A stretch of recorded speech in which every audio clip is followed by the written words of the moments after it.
किसी ने क्या खूब कहा है, नम्रता कठोरता से अधिक शक्तिशाली है। जल चट्टान से अधिक शक्तिशाली है।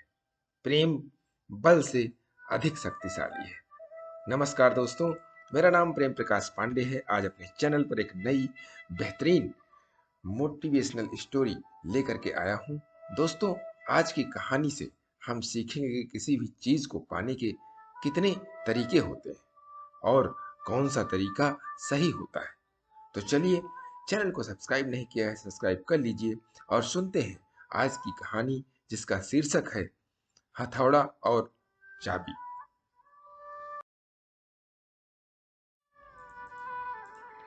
शहर की तंग गलियों के बीच एक पुरानी ताले की दुकान थी।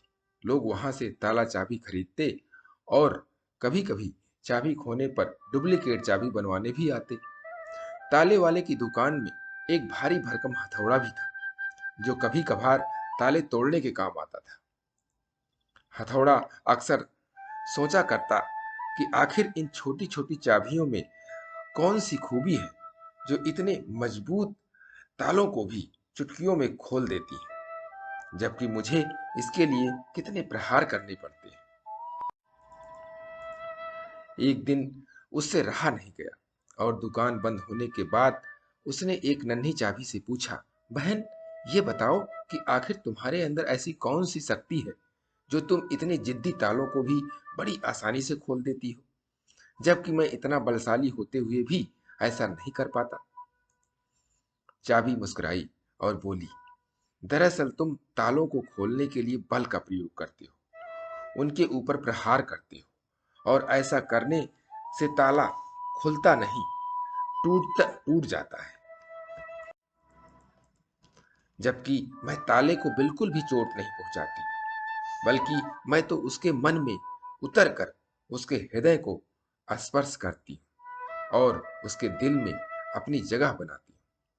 इसके बाद जैसे ही मैं उससे खुलने का निवेदन करती हूँ, वह फौरन खुल जाता है। दोस्तों, मनुष्य जीवन में भी ऐसा ही कुछ होता है। यदि हम किसी को सचमुच जीतना चाहते हैं, अपना बनाना चाहते हैं, तो हमें उस व्यक्ति के हृदय में उतरना होगा। जोर जबरदस्ती या बलपूर्वक किसी से कोई काम कराना संभव तो है, पर इस तरह से हम ताले को खोलते नहीं, बल्कि उसे तोड़ देते हैं, यानी उस व्यक्ति की उपयोगिता को नष्ट कर देते हैं। जबकि प्रेम पूर्वक किसी का दिल जीतकर हम सदा के लिए उसे अपना मित्र बना लेते हैं और उसकी उपयोगिता को कई गुना बढ़ा देते हैं। इस बात को हमेशा याद रखिए कि हर एक चीज जो बल से प्राप्त की जा सकती है, उसे प्रेम से भी पाया जा सकता है, लेकिन हर एक चीज जिसे प्रेम से पाया जा सकता है, उसे बल से नहीं प्राप्त किया जा सकता। दोस्तों, इस कहानी से सीख मिलती है कि हमें भी किसी काम को प्रेम पूर्वक करने पर काम भी अच्छा होता है और उसकी गुणवत्ता भी बनी रहती है।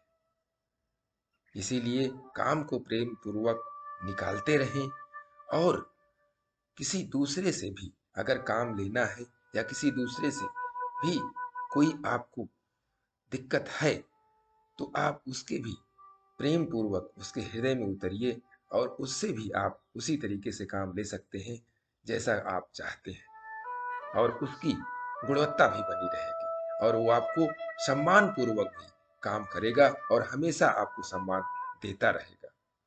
इसके लिए प्रतिदिन सुबह 5:30 बजे एक नई कहानी, एक नई उमंग से करें दिन की शुरुआत।